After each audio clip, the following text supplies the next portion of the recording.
Hello mga Kawaras Mami!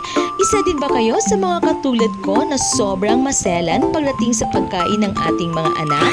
At dahil isa akong ina, sinisigurado ko na yung pinapakain ko sa kanila ay walang halong chemical at saka mga preservatives. Kumbaga, gagawa tayo ng homemade. Ang dami ko nang nagawang homemade na pinapakain sa mga anak ko. Gumagawa ako ng garlic bulongganisa na homemade at saka yung mga siomay ko na homemade din at saka yung mga sisig ko na ginagawa at homemade din yon. At ngayong araw na ito, gagawa tayo ng paboritong pagkain ng ating mga anak. Yung Spam na nabibili natin sa supermarket. At syempre, sobrang mahal pa niyan. Pero dahil madiskarting ina ako, gagawa tayo ng homemade Spam dito sa loob ng bahay. Kaya naman, halina kayo at sabayan niyo ako. At pinaghalo-halo lang yan ng mga Kawaras Mami nyo yung ating lahat na ingredients.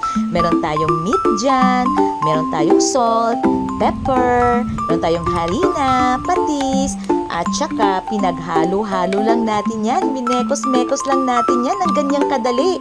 At pagkatapos, nilagay natin yan sa ating llanera. At sa nakikita nyo mga Kawaras Mami, na sobrang durog na yung ating meat at hibla-hibla na ito. At makikita din natin na sobrang sticky na ito. At maputla na rin yung ating meat. Ang ibig sabihin yan mga Kawaras Mami, na nasa tamang consistency tayo at nasa tamang result tayo ng ating paggawa ng homemade Spam. At sa paglagay naman natin sa ating llanera mga Kawaras Mami, kailangan natin itong i-press ng mabuti para hindi magkaroon ng bubbles sa loob. Kailangan lang natin itong isiksik ng isiksik para at least mabuo yung ating homemade Spam.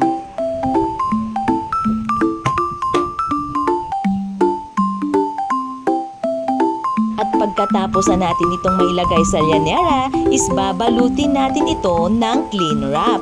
At pagkatapos natin itong mabalot, is ilalagay lang natin ito sa ref ng 24 hours para sa ating curing process.